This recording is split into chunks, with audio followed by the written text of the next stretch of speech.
I want to talk to you today about what I think it really takes to become wealthy in financial terms. Specifically, we're going to talk about today how to condition yourself for wealth. Because I'm going to make a statement right now that may sound like an oversimplification to you, but I have to tell you that it's true in my experience. And my experience is how to shift myself and other people's finances from struggling to absolute total abundance.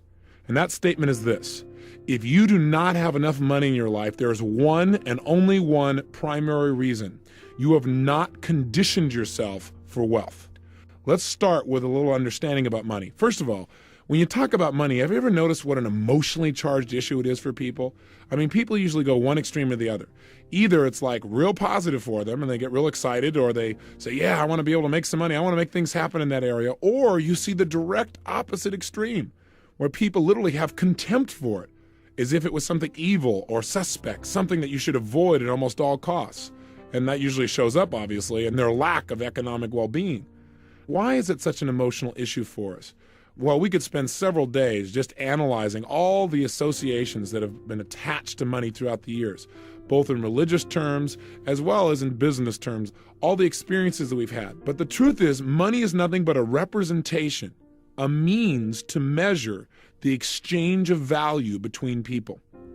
So one of the questions that I've asked myself is, why do so many people fail to achieve financial abundance in a country where financial opportunity surrounds us literally at every moment? It beckons to us. And yet most of us never do that. We never create the financial abundance we deserve to have. So I asked the question, why not? Why don't people succeed financially? Out of that question, I started getting some answers on my own, but I also started getting answers by going out and modeling some of the most successful people in the world financially. People that are in the 100 million to $1 billion class. I figured, hey, if I'm going to get some answers, these people can tell me. And I looked for people specifically in that area who have made it financially on their own. People have started with little or nothing, ideally. And by the way, there are many more than you realize. We live in a country where people can generate net worths of $100 to $500 million, starting with a little idea for a computer in their garage. Or where somebody can go to IBM as a young kid and become a billionaire by his mid-30s, an example of Bill Gates. So there are lots of role models of unbelievable possibility. And you may say, well, that's not my goal. I can appreciate that. But these people certainly know how to create and build wealth, and more importantly, maintain it. You know, years ago, there was a book written called Think and Grow Rich, and I'm sure you've heard of it. You probably read it as well. It's one of those very first books that I read when I first started reading personal development material. And you know, the book was based on the research done back in the early 1900s when Andrew Carnegie asked Napoleon Hill to actually make a study of what it takes to build wealth. And my own work in this area could be called Think and Grow Rich Today, because that is, in today's society, with today's distinctions and today's technology, what is today's approach to building wealth? What really makes the difference financially today? And what I found is there are certain distinctions that have not changed, because the building of wealth is fundamental. And so a big part of my research has been, what is the mindset of wealth? What does it allow certain people to not only expect it, but find a way? What I've found is that most people, even when they learn how to do things, if you don't handle what we're going to do in these next two sessions, they usually sabotage it. Because most people have what I call wealth wounds. In fact, I'm working on a chapter for a book called Wealth Wounds, the 7 reasons why most people never make it financially and how to heal those wounds. And what I want to give you is a small preview here of at least some of those basic fundamentals right here in this program so that you can begin to use those right away. So the obvious question is, what is the number one reason why most people fail financially? And the answer is so simple that it eludes most of us. It's because we associate negative things to having excess money. In fact, the word excess by itself for most people is a negative. So I wonder why we don't ever have it. The very thing I talked to you about here earlier in this program, the thing that runs our whole life, is 2 things. What are they?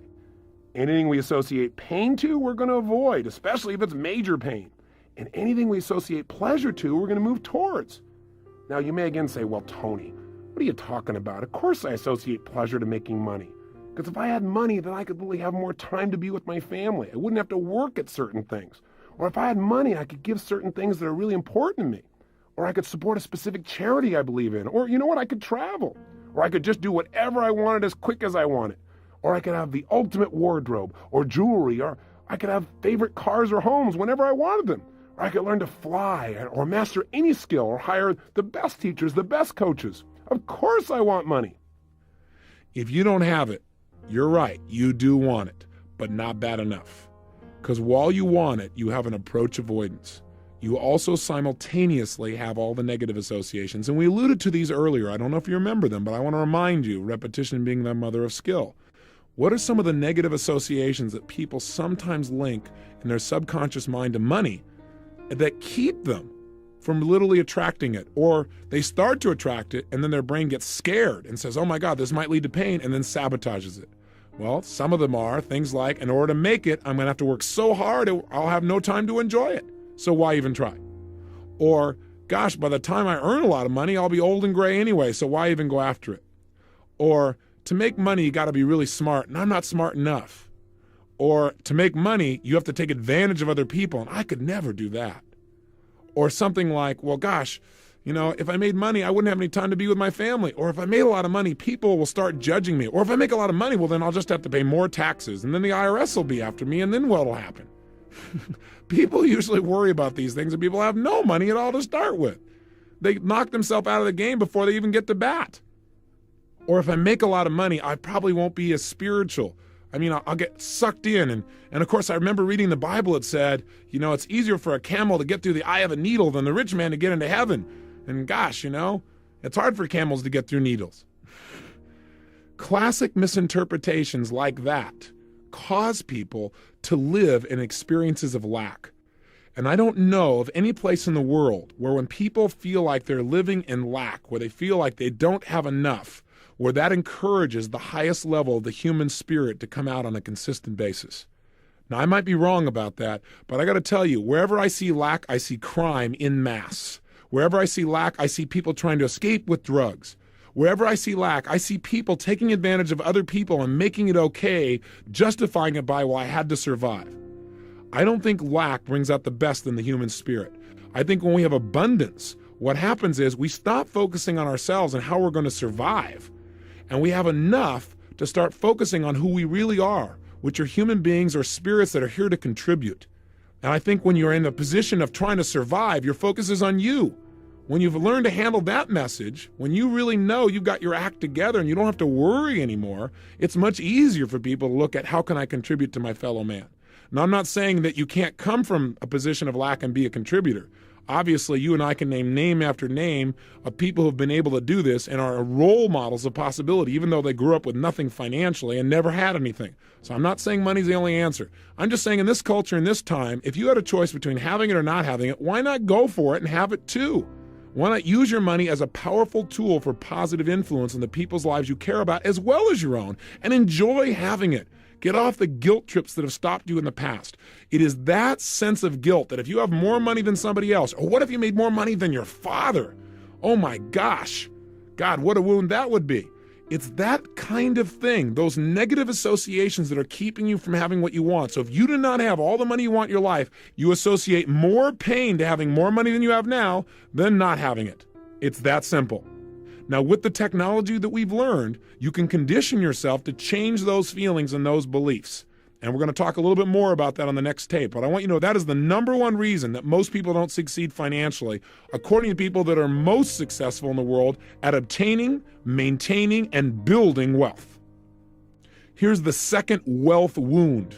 And by the way, I picked those words very specifically. I want you to get a clear picture that if you don't master and handle the 7 things I'm about to talk about, then every single day you're probably experiencing a financial bloodletting. What's happening is you are experiencing the pain on an ongoing basis of wounds, things that are literally dripping out of you, your own financial well-being, and there's no excuse for it. You can handle it easily and quickly. Here's the second one.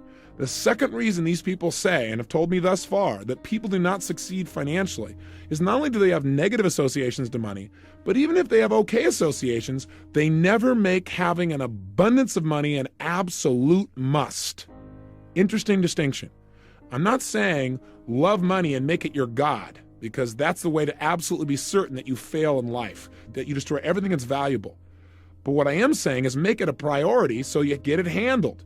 And make the priority not just getting by, Make the priority massive abundance and come up with a specific figure you hold yourself to. I'll give you an example. People who consistently stay at a specific weight, who are once fat but really stay thin and they don't really vary a whole lot. In modeling these people, I found that they have certain things in common. I do a whole health seminar called my Living Health Seminar.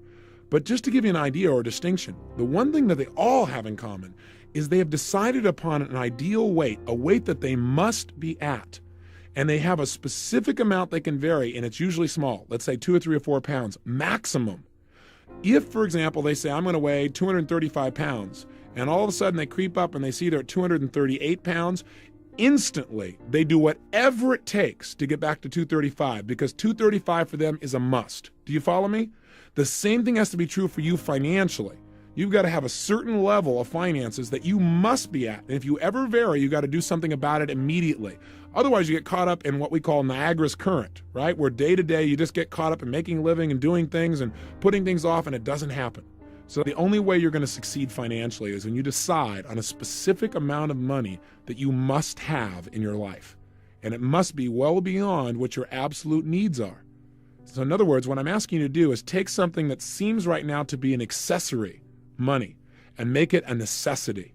Find an amount of money that would be considered abundant and make that not only abundant, but a necessity in your life. You follow me? That's critical if you're going to have long-term wealth financially. And if you don't do this, there's no way you'll be able to have the amount of money I know you'd like to have in your life. The third major wealth wound that drains most people dry financially, in fact, keeps them from ever developing a great deal of wealth in the first place, is suffering from the problem or falling into the trap of never ever developing an effective strategy on how to build wealth in the first place. I mean, listen, if all it took to succeed financially was for you to associate lots of pleasure to having money, pain to not having it, in other words, you really made it a must, and that was it, then we'd all have it. But see, that isn't enough. If that's all it took in life to succeed was absolute passion for something, then every kid would have had a pony when he was growing up. That's not quite enough. You got to have an effective strategy. Hey, if you're running east looking for a sunset, you got a problem. I don't care how enthusiastic you are. So you've got to develop strategies on how to, 1, attract money into your life in the first place. How are you going to create that initial income?